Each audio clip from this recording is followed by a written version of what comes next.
Horizon Call of the Mountain knows what its job is: to ride the popularity of Horizon Forbidden West and spearhead Sony's new foray into virtual reality gaming, the PlayStation VR 2. It really goes for it by placing less of a focus on the expansive story of Forbidden West and much more on spectacle, often wowing with the sights it places in front of you. On that level, it's a remarkable technical showcase that lets you have a good deal of excitement when taking the handbrake off and handing you control of its exhilarating combat. It's therefore a slight shame that it often operates at a much more relaxed pace, which does allow for you to frequently take in the beauty of its world, but prevents itself from thrilling consistently from start to finish. When it does all click though and those heights are hit, a very fun time is there to be had. We haven't come this far to get struck by lightning.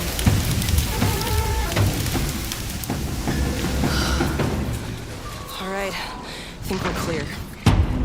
Similarly to how a Disneyland ride borrows from whichever film it's based on, Call of the Mountain takes the Horizon experience and condenses it into something much more bite-sized while trying to keep that same flavour. This is exemplified best by the Pirates of the Caribbean-like opening, in which your peaceful river cruise is rudely interrupted by the likes of a soaring Stormbird and a towering tallneck Dinobot. The first time you see the scale of some of these creatures really is a sight to behold, not only from the shift to true first-person perspective emphasising their true size, but with their presence felt further thanks to the haptic feedback felt in both each controller and the headset itself, as you quite literally feel the ground shake with every step as these massive machines pass by. It's a real showcase for the PSVR 2 right off the bat, with huge spectacle blending with small detail, right down to the delicate ripples your fingers make in the water and the rude splashes made by the feet of these giant machines. Blockbuster opening aside, over the course of its roughly 6-hour campaign, Call of the Mountain takes the essence of Horizon's gameplay and boils it down into a much more manageable set of tools that works in VR. Rocky landscapes to explore, hostile machines to take down, puzzles to solve,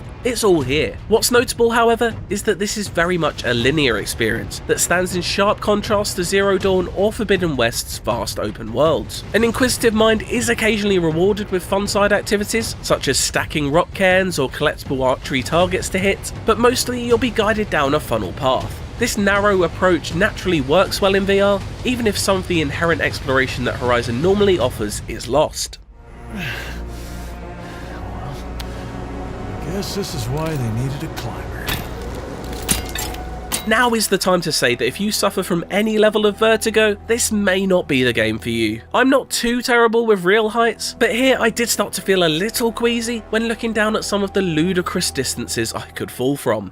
There are quite a few opportunities for potential plummets as well, thanks to the sheer amount of climbing you're asked to do. Climbing cliffs, climbing vines, climbing ice walls, climbing rock faces by lodging dual pickaxes into them, almost so much climbing that you may find yourself wanting to climb the walls of your house as well. Now, I wasn't naive enough to think that a game called Call of the Mountain wouldn't involve some climbing, but I was taken somewhat off guard when I found that it really is the majority of what you'll be doing here, especially in its early hours. Climbing isn't overly challenging, but honestly, reaching for handhold after handhold gets quite dull after you've scaled your third or fourth outcrop. It does get slightly more interesting once tools such as the grappling grabcaster are introduced, and the immersion of it all as the wind swirls around your ears and the excellent music swells as you reach the next peak is undeniable. Although some ascents offer slightly more excitement than others, I can honestly say I never found climbing to be consistently fun. It's frustrating then that it dominates much of what you'll be doing in Call of the Mountain, in particular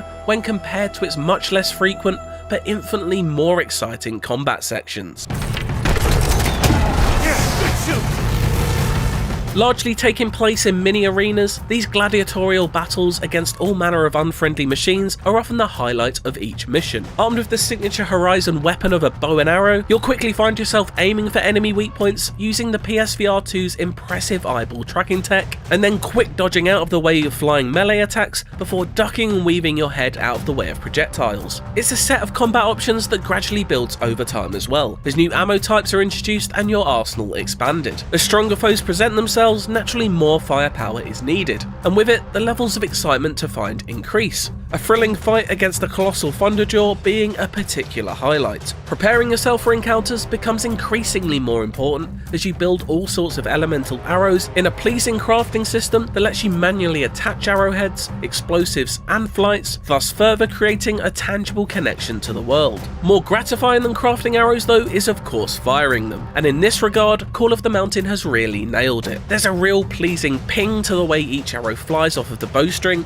and haptic feedback tickles your palm. And then an even greater thrill as it slams into whatever is unfortunate enough to be in its way and sets them aflame thanks to explosive blaze. Unlike the climbing, it just never gets old to watch sparks fly and machine parts fall off as the fundamentally brilliant Horizon combat successfully makes its way into the virtual reality space.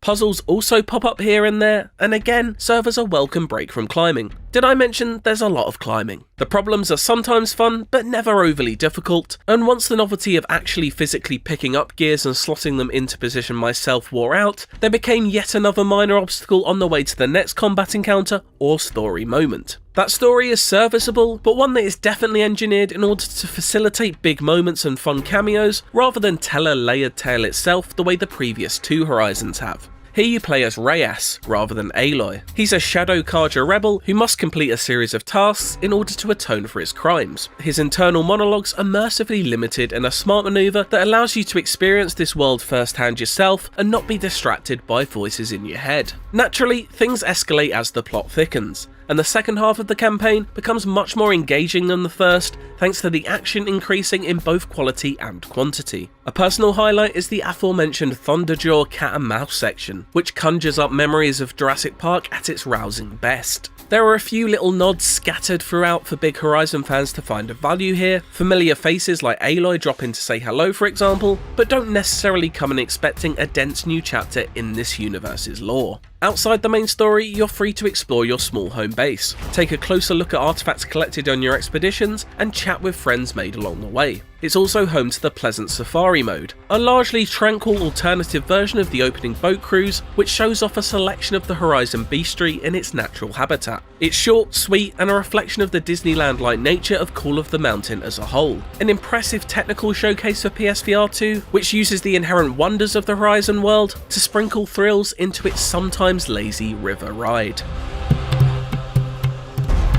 Horizon Call of the Mountain's exciting highs elevate it just enough above its often monotonous climbing mechanics to create a fun first blockbuster scale entry into the PSVR 2 library. Through intuitive design, awesome spectacle and gripping combat, Horizon's first step into virtual reality is one packed with exciting encounters that its slower stretches may sometimes detract from, but never threaten to derail completely. It's an enjoyable, if not essential chapter of the Horizon story. For more, check out my full written review on IGN.com or our review of the PSVR 2 console itself.